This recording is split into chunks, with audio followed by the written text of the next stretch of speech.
बंगाल की पॉलिटिक्स में एक और धमाका। कलकत्ता हाई कोर्ट ने वेस्ट बंगाल सरकार की ओबीसी लिस्ट पर लगा दिया है फुल स्टॉप।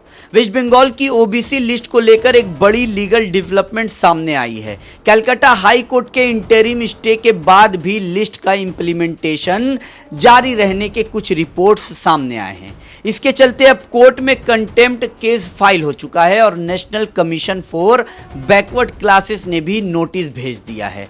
आइए समझते हैं इस पूरे मामले का पूरा अपडेट।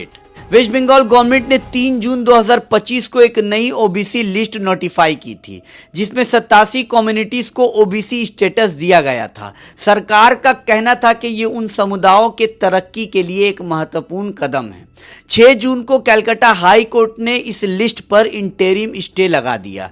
कोर्ट का कहना था कि नए ओबीसी लिस्ट का डेटा और सर्वे दिखाइए। कोर्ट ने यह भी कहा कि बिना प्रॉपर जस्टिफिकेशन के ऐसे लिस्ट को लागू नहीं किया जा सकता। कोर्ट के स्टे के बाद भी 13 जून से कुछ कॉलेजेस के एडमिशन पोर्टल ओपन रहे, जहां ओबीसी कैटेगरी के एप्लीकेंट से फॉर्म लिया जा रहा था। इस इशू पर कलकत्ता हाई कोर्ट में अब एक कंटेम्प्ट ऑफ कोर्ट का पिटीशन भी फाइल कर दिया गया है। याचिकाकर्ताओं का कहना है कि यह हाई कोर्ट के स्टे ऑर्डर का उल्लंघन है।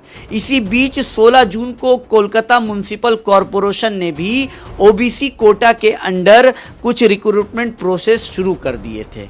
इस पर भी हाई कोर्ट ने ध्यान दिया है और 2 सीनियर ऑफिशियल्स को कोर्ट में तलब किया गया है, यानी उनसे इस एक्शन पर सफाई मांगी गई है। इस मुद्दे में एक और बड़ा मोड़ सामने आया है। National commission for backward classes यानी एनसीबीसी ने वेस्ट बंगाल गवर्नमेंट को एक नोटिस भेजा है। नोटिस में उन्होंने पूछा है कि नई ओबीसी लिस्ट बनाने के लिए किस सर्वे और मेथड का इस्तेमाल किया गया था। एनसीबीसी ने डेटा, सैंपल साइज और क्राइटेरिया की डिटेल्स रिपोर्ट भी सरकार से मांगी है।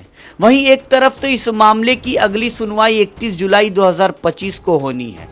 तब तक हाई कोर्ट ने इंटरिम स्टे ऑर्डर लागू किया है, जिसका मतलब यह होता है कि नए ओबीसी लिस्ट का इंप्लीमेंटेशन रोका गया है जब तक फाइनल जजमेंट नहीं आ जाता। दूसरी तरफ बीजेपी और कांग्रेस ने इस मौके का भरपूर फायदा उठाया है।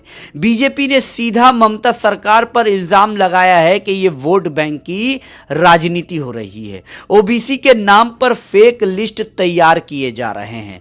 कांग्रेस भी पीछे नहीं रही। उन्होंने भी मांग की कि इस पूरी लिस्ट को कैंसिल करो और नया कमीशन बनाओ। सवाल यह है कि क्या ममता बनर्जी की सरकार कोर्ट के ऑर्डर की इज्जत कर रही है या अपने पॉलिटिकल एजेंडे पर चल रही है? क्या ये शासन है या फिर वोट बैंक की जिद है? आप कमेंट करके ज़रूर बताएं। और आपको क्या लगता है, क्या ये ओबीसी लिस्ट वास्तव में पिछड़े समुदायों के हित में है या सिर्फ इलेक्शन के पहले की पॉलिटिकल स्टंट है?